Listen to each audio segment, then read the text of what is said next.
What's up, YouTube? Team Discussion here today with something different, I guess. I don't think I've actually done this in the past, but I guess because today is now the new format, which, by the way, let me be one of the first to actually welcome you to it. I'm actually kind of excited for this format for a few reasons, namely Tsukiyomi coming back. It's something I've been waiting for a very long time. But because of the new format, we also are dealing with the first YCS of the format the very same day that the ban list changes. Now, a lot of things that I've been noticing is there's been a lot of talk about, oh, what should I play, or what's going to see play,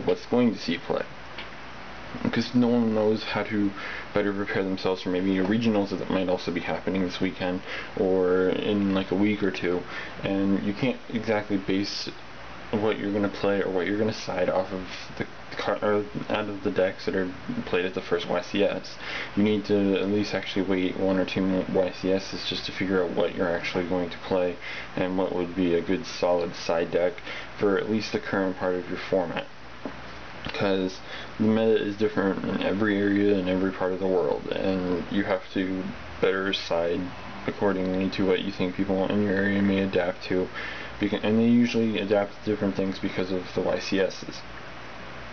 So in this video I kind of want to cover a few of the decks that will see play at Toronto, may see more, may see less, stuff like that.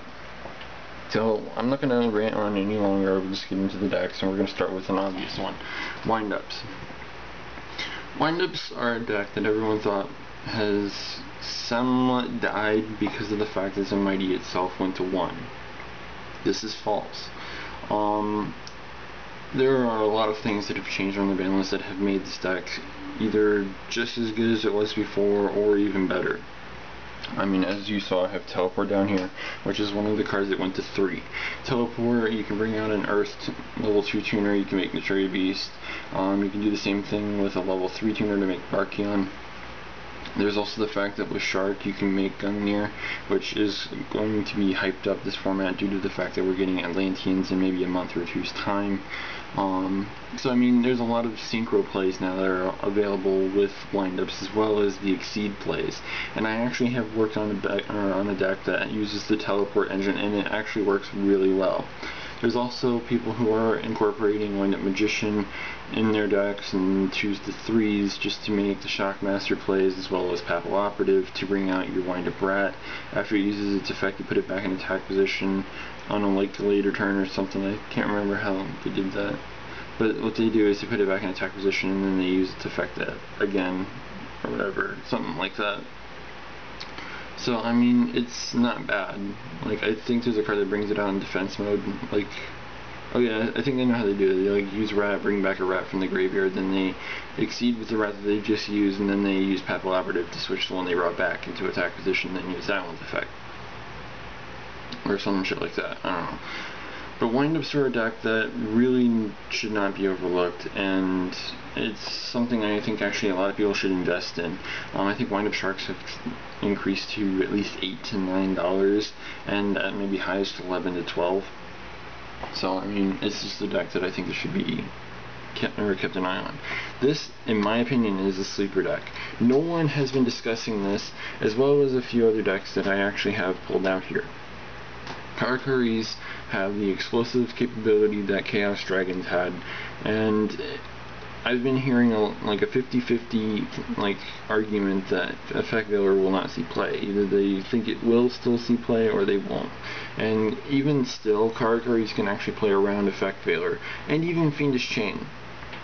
Karakuris, in my opinion, are possibly one of the strongest decks next format. I can also say the same thing about Dragoonides, for the fact that they have a ton, they have all kinds of stuff like that as well, and even though Darkness Metal's at 1, they don't need it in order to make those explosive plays with like an easy rank, or not rank 8, a level 8 synchro, stuff like that. And Karakuris, in my opinion, are actually better than Dragoonides, just for the fact that they can generate so much advantage, it's not even funny. They can also make turn 1 Maturity Beast, Maturity Barkion. I mean, there's just so much shit that this deck can do. Another one that people need to look out for, and I'm pretty sure everyone's actually well aware that this deck is that's going to probably fuck some people up is Blackwings. Blackwings have gotten their second Kalut off the off the limited list, and now everyone's afraid that, well, not everyone, I guess, I mean, some people just don't give a shit anymore, but well, there are some people that are afraid that Blackwings might actually become tier 1 again, just for the fact that Kalut is one of the cards that makes them playable. I mean, it's like, okay, I ditch and I give myself an indefinite 1400 attack, whereas Honest was only like a slight increase depending on whatever is attacking, or you're attacking with your light monster. Kalut, in some ways, at 1400 is actually better than the undetermined amount of attack that Honest would give. I don't know, but with Kalut at 2, Whirlwind at 1, 3 Shuras and all that, it's kind of retarded. I mean, it's whatever. Duality went to 2 purely because of Blackwings. This is a deck that I really don't know how it's going to perform. I don't think it'll be straight up Light Sworns because we don't have more than 1 charge, and we're probably lucky that we have the 2 Lumina and 3 Necrogardnas now. But I do get the feeling like every format, as well as Gladiator Beast, which I didn't pull out any stuff for, but I do believe at the beginning of every format change, Light Sworns are one of the few decks that actually sees a lot of play. Purely because it's a deck that was really good in the past, similar to Gladiator Beast, and everyone wants to either try and make it good, and you know, make people go, okay, this deck's actually good again, let's play it, or they think that it's going to be a good idea because no one's going to be prepared for it. This is partially true, but at the same time, a lot of people are probably expecting Heretics. They're probably expecting what's another light deck that I'm not thinking of. I really can't think of any. I guess some people still side stuff for Chaos Dragons and stuff as well, so I mean, there's that as well, but yeah. So, I mean, Light Sworns are something you have to still kind of keep an eye out for. They still have 3 Judgment Dragons, they have 3 Necrogardnas now, they have 2 Card Troopers to abuse, they have 2 Luminas and all that. It's retarded. So it's something that people need to look out for. This one everyone thinks is dead. Sorry, that's not necessarily true. True enough, they did get rid of 2 Darkness Metals, but I mean, I don't know like how many people out there actually didn't play Thunder King in their main deck, but they will now. Thunder King next format is one of the most amazing cards. I don't care what anyone says. It's something that everyone absolutely needs to pick up. I expect the commons to go up even further than they are now because of its playability next format. And if people aren't maining it at Toronto, they really should be siding it. There's really not much to say about this deck. It can still put out big beaters. I mean, oh no, we lost Chaos Sorcerer, we lost fucking Darkness Metal, that's fine.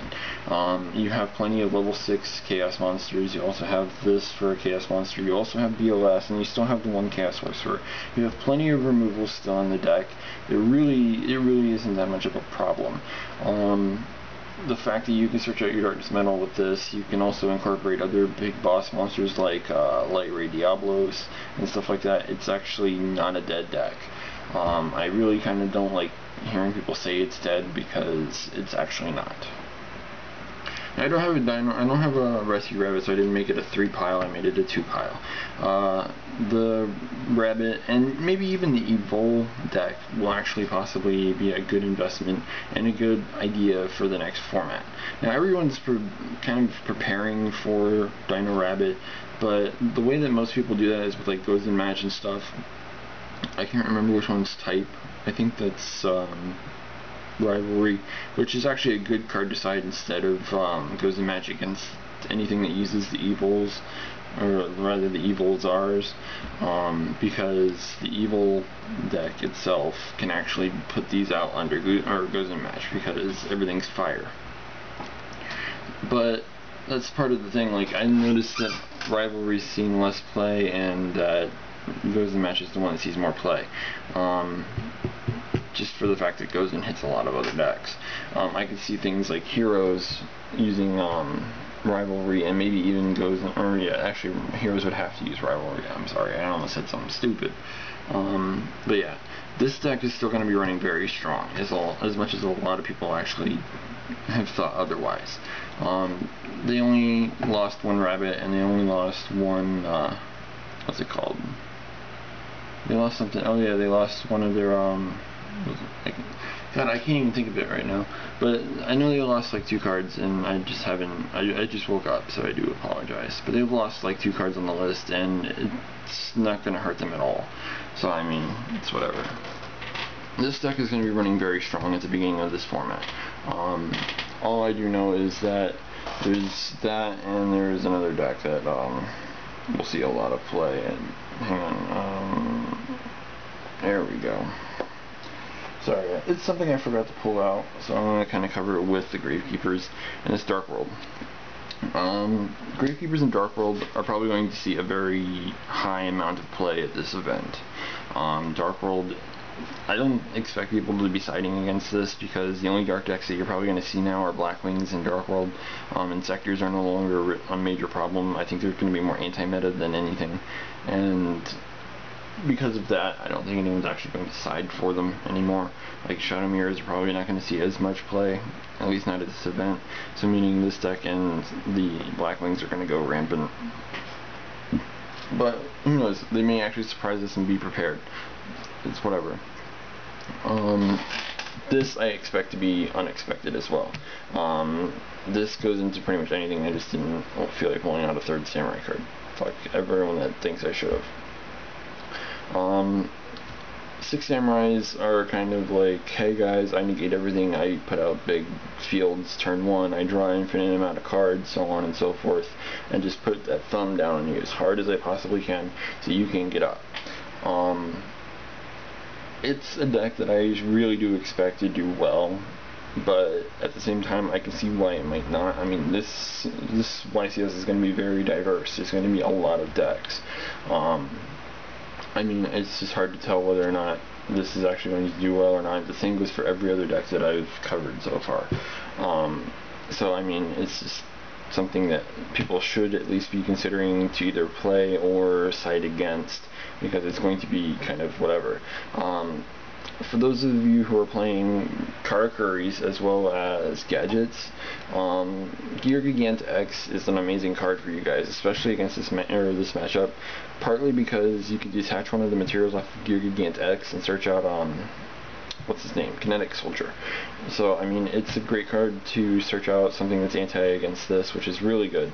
So, I mean, up next is whatever. I only put the D-draw and the melee next to it because that's how things used to be. Teleport is now at 3. This means that a whole bunch of other decks are now viable. There was the zombie psychic thing when people were also doing Diva. People used to do zombie psychics or zombie psychics as well. They also had they have 3 D-draws now as well. So I mean, this kind of engine right here is going to probably see a lot of play. I know that there's a whole bunch of hype with that Tef Knew It Dad thing that might see some play at this event. I can actually see a feature match being done today with the Tef Knew It Dad deck. So I mean, it's possible. I don't know what else we're all going to see teleport splashed in. Psychics themselves are actually really good. I've seen a lot of play with them lately on Dueling Network, as well as a few other people I know personally talking about the deck.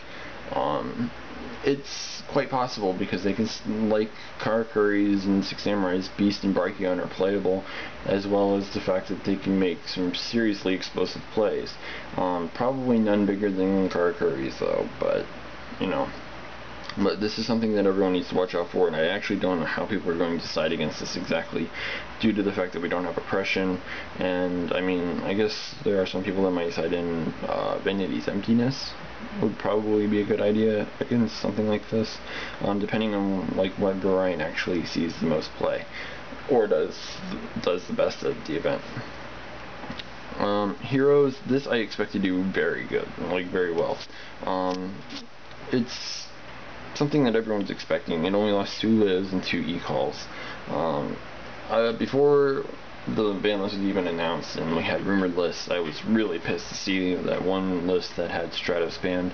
That was really stupid of them, but at the same time I think in its current format it would have been a little smarter, just for the fact that we now have the triple D-draw and 2 Mally thing. That's a little dumb. But we still have the heroes, and I mean we have a score down now. As much as it's kind of old to say. We can super poly into every attribute now, as well as the fact that, you know, I mean, everything's still intact. We still have the 3 miracles, we have all that crap. And there's also the fact that you can go do the bowline exceed thing, which is just fucking stupid. Yeah, I really don't even need to explain heroes. The only way you can really side against it, I guess, is like Kinetic Soldier, or, you know, something like that. So Kinetic's probably going to be one of those popular cards in the side deck this format, or at least this event. And lastly, I have Heretics pulled out. Now, a lot of people are probably going to go, oh, it lost one of its convocations, it lost one of the darkness medals, you know, that kind of crap. It doesn't hurt this deck very much. And I say this because I've personally been watching my friend play Heretics, which I've helped him build. Like, I have my Heretic deck sitting around here somewhere. I think it's over in that direction. I just haven't updated it for the format now that it is the new format. But yeah, Heretics, they still have the rank 6 spam play. Tefnuit and Convocation have been splashed into a lot of decks. I mean, a lot. I mean, that's the whole reason why Tefnuit Dad started.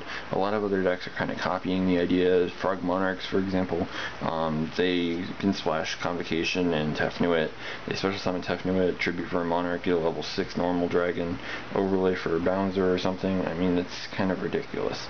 Add on the fact that, like, if you can somehow summon again, like, I think some of them actually use Sues as well, so that way they can just special summon, and they have 2 monsters to tribute for, like, Lad or something, I don't know.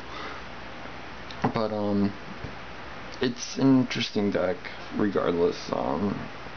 I mean, it's something that I don't think a lot of people are going to be prepared for, and it's still pretty damn explosive, just like Chaos Dragons. It's something that a lot of people are going to underestimate early in the format, and they might regret it later down the line.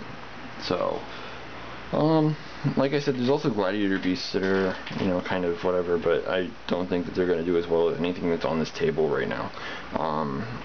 It's just personal opinion on that, though. I mean, I guess there's still going to be a lot of play, but, you know, I also, like I said, I half expect Dark World to do well. I have the entire thing built right here. It's just, I think I'm missing actually a couple cards for it, but, you know, whenever it's finished, I will actually do a deck profile for you guys on that if you want me to.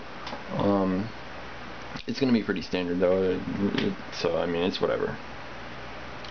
But I don't really think there's much of anything else I need to say. If you guys aren't prepared for any of these decks or not considering playing any of these decks this format, I really do think that you guys really need to reconsider what you're doing this format, because these are a lot of decks that people need to consider. And then when we get the Atlantean stuff, you're going to have to really side for that. For those of you who got it at the sneak preview and traded it off carelessly, you may want to try your best to get more Soul Drains, because that card's going to be freaking ridiculous. It shuts down a lot of the chaos things, because, like, I mean, Close Wyvern Ghost Grave activates, you know, it shuts down the Mally because it activates in the graveyard and starts a chain. It shuts down Heretics because they activate in graveyard and guess what? They start a chain. There's also Dark World, there's Atlanteans, there's a lot of cards and a lot of decks that activate cards in the graveyard multiple times in a single duel, and Soul Drain really shuts that down. So it's something that people need to really invest in for the side deck, at least for later on in the format. So yeah, that's about everything. I really don't want to make this any longer than it already is. Rate, comment, subscribe, and let me know what you guys think might actually see play at the YCS if I did not cover it here. Let me know what you guys think about any of the decks that I've actually listed here, or, you know, shown here. Like, what do you think any of these decks actually shouldn't be considered? Do you think any of them are kind of flop? Do you think any of them are going to do better than I think that they will? You know, things like that. If you guys have your opinions, let me know. If you like the video, give it a thumbs up. If you want to help me, you can click on one of those ads that'll appear probably right around here or at the beginning of the video. That always helps. I mean, the money that I get from that, I would like to put towards future contests as well as content for this channel. So yeah, rate, comment, subscribe, and all that other happy bullcrap.